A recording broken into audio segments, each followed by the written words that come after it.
Salut!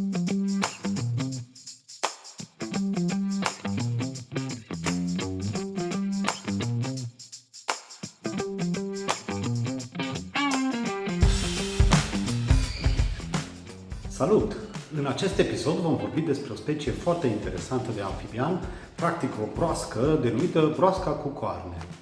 Aceasta provine din America de Sud și trăiește pe solul pădurilor cu umiditate ridicată. Este o specie corpulentă, ajunge la dimensiuni de până la 17 cm și este extrem de agresivă și teritorială.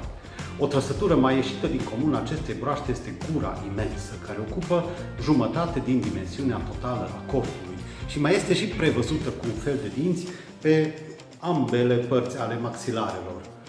Din acest motiv mai este denumită și broasca Pac-Man, după un joc foarte popular din anii 80.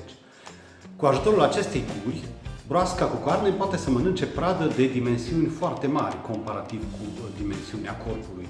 Mănâncă reptile, mănâncă păsărele, mănâncă mamifere mici și chiar și alte broaște cu coarne, fenomen numit canibalism. Metoda lor preferată de vânătoare este ambuscada. Practic stau ascunse printre frunzele de pe sol și așteaptă ca prada să le treacă prin fața nasului. Se presupune că acele cornițe de deasupra ochilor fac o întrerupere în conturul animalului și îl ajută să se camufleze mai bine. Și acum hai să vedem animalul pe viu. Ia să vedem unde s-a camuflat această broască. Uite acolo.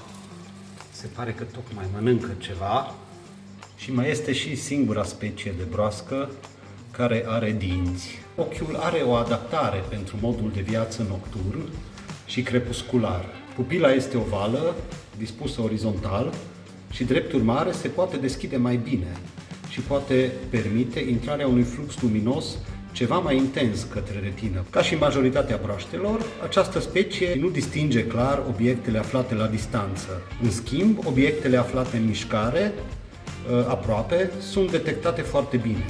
Astfel, acest animal localizează foarte bine o potențială pradă sau chiar și un prădător apropiat.